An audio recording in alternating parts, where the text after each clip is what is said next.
In less than 2 weeks, a brand new Miss Universe Philippines will be crowned, and this year's competition has brought from veterans to comeback queens, fresh faces, and even dark horses. We have truly seen it all. But remember, in the end, only one of them can reign supreme. So today, I will be presenting to you my top 20 early favorite candidates to win the crown of Miss Universe Philippines. Make sure to stay in the loop by hitting the like button on this video, leave a comment down below, subscribe to the channel, and of course, follow me on social media as well. So without further ado, let's talk about the girls.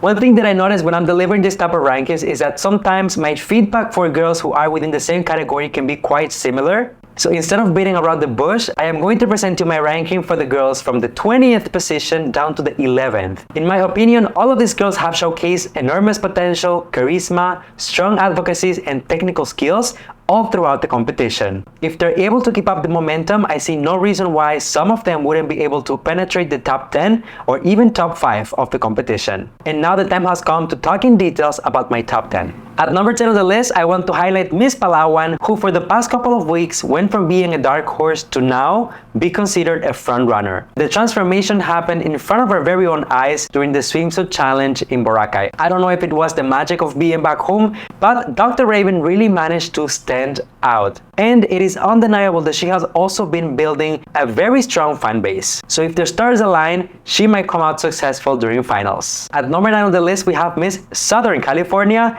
Janet Hammond. By the way, this is no surprise to me. I've been telling you guys that I really see a lot of potential, that I like this girl for quite some time. And the moment that she started performing in person, I think that this was her opportunity to truly stand out. Because up until that point, we were all very distracted with different girls who were already so popular, who were getting so much support, and we were kind of overlooking the girls who don't have as much hype but have just as much to offer in terms of their capacities. I believe that Janet is one of the best performers, so I'm really excited to see her during the preliminary competition as well as during finals. In my opinion, out of the entire batch of girls representing overseas communities, she is most definitely the strongest one. At number 8 on the list, we have Miss Zambales, Anita Rose Gomez, who every single time delights us, amazes us, charms us with her looks. I think that it's so refreshing to see Anita in motion because not only she is extremely beautiful, but she is also such an excellent performer. She is on top of every single technical aspect, and props to her teams as well because she is ready to go at any given time. One of the most refreshing discoveries for me is that she's also extremely humble, well-spoken, very kind, and I think that those attributes will definitely play in her advantage during the coronation night. At number 7 on the list, we have Miss Cebu, one of the comeback queens that really made a lot of noise when she announced that she will be competing at Miss Universe Philippines. I think that Chris has one of the most beautiful faces in this entire competition. Her beauty is effortless, it's natural, it's very delicate, and I think that she carries herself with that same level of innocence, softness, regalness, you name it. If you have been keeping an eye on the interviews and the videos that the organization has been released, you should know by now that Chris is one of the strongest speakers of this batch. The girl makes a lot of sense, she is eloquent, her vocabulary is extensive, so if she manages to make it to the top 5, some of the front runners might have to watch out because Chris will definitely leave a long-lasting impression. What do you think? Can this season queen go back home with the crown? Let me know.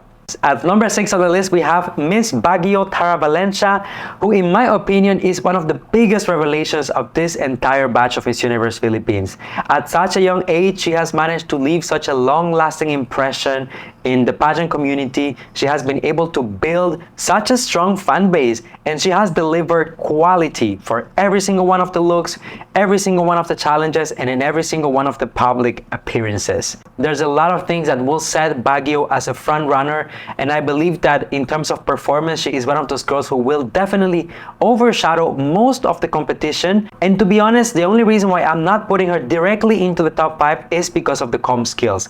I think she needs to manage a little bit her nerves. She needs to focus on the things that she wants to say and how she wants to deliver her messages. But other than that, if she addresses those areas, she could be very easily a crown contender. Now moving on to number 5 on the list, we have Victoria Velasquez Vincent representing Bacoor, and it is safe to say that Victoria has had one of the most effective strategies since the beginning at Miss Universe Philippines. Her presentations are incredible. Her looks are often in the fashion realm. She is super eloquent, very committed to her advocacy, and overall, one of the most exciting comebacks in recent years. You can tell that Victoria thought about every single detail of her preparation, from the looks to how she wanted to be perceived, to the immersion in the culture and the language here in the Philippines, and because of that, there are very few things that can be signaled. A couple of weeks ago, if I would have released this same video, Victoria would have probably been my #1 or #2 pick. However, as of right now, everyone is stepping up their games, so I think that Victoria also has to keep up that energy and bring it with her into preliminaries and finals. At #4 on the list, we have Christy McGarry representing Taguig. In terms of the looks, it is undeniable that Christy is one of the girls who represents the prototype of girl that should compete in Mexico representing the Philippines. She is the reference, she has the experience, she has the comm skills. A couple of days ago, she was one of my guests here on the channel for an interview, and you guys got to witness firsthand how great of a speaker she is. Not just the way that she talks, but the way that she is able to connect with the audience, the way that she is able to keep her essence and be herself while at the same time delivering impactful messages. It doesn't seem to be forced, it all comes quite literally with experience. Now, one of the areas where Christy needs to step up her game is in the performance, especially when it comes to the runway walk. But she is aware of this, and I am confident that she is addressing these things and preparing leading up to the preliminaries and the finals. So I don't want to see any mistakes. Christy, this crown is yours if you get it right. At #3 on the list, we have Stacey Gabriel representing Kain Ka. I've been telling you guys for weeks at this point that Stacey is an incredible performer, and I am so happy to see that from the moment that she stepped on the runway, she was able to validate all of those comments that I previously made. Stacey is not just great on stage, she is excellent. She was born an entertainer. You can see that the stage is her natural habitat, and she has so much fun with it. Another place where she excels is when she is holding a microphone, because my girl can speak for days and can speak circles around most of the girls in this competition. On top of being a great performer and speaker, she is also very passionate about her advocacy and has been consistently promoting it all throughout Miss Universe Philippines. She is also the type of beauty that will be extremely appreciated in Mexico. And although she is not the tallest girl of the batch, she has so many surprises on her sleeve and so much to bring to the table that Stacey will be a no-brainer for the title of Miss Universe Philippines. At #2 on the list, I am going to position Atisa Manalo representing Quezon Province. By far, one of the most loved queens of this entire batch because of Atisa's history in pageantry here in the Philippines.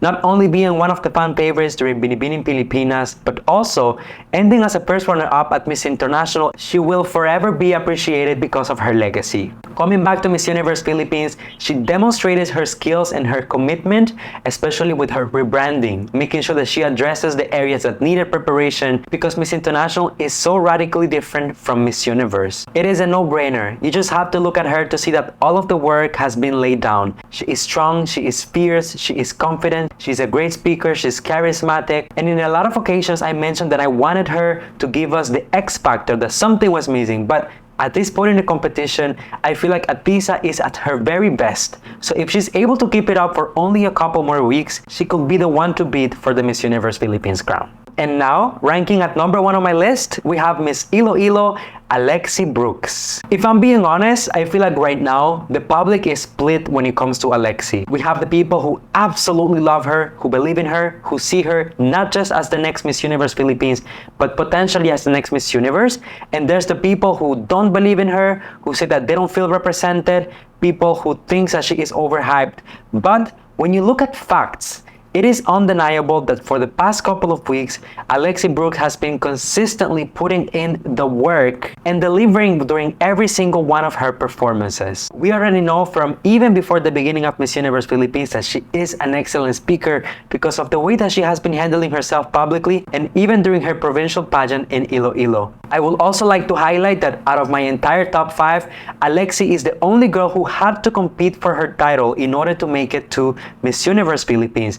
So it is safe to say that she earned her position. Her performances have gathered attention not just in the Philippines but from all over the world, even with international pages making sure to cover her because of so many people supporting her. I think that ultimately when you consider her performance, her comm skills, her advocacy, and the way that she has been able to win the people's love and support, there is absolutely nothing stopping Alexi Brooks as of today. Will she be able to keep it up for prelims and finals? That is yet to be determined, but for me, as of today, she is the one. So what about you guys? Let me know, who do you think is the rightful owner of the Miss Universe Philippines title? Well, this is the Miss Universe, but I think that if we're gonna crown a queen, we might as well crown a Miss Universe worthy queen.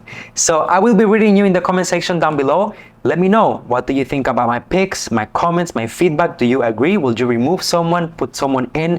Let me know. And while you're at it, don't forget to hit the like button, subscribe to the channel, and share this video on social media. Until the next one, everyone, please stay safe and be kind to one another. Bye now.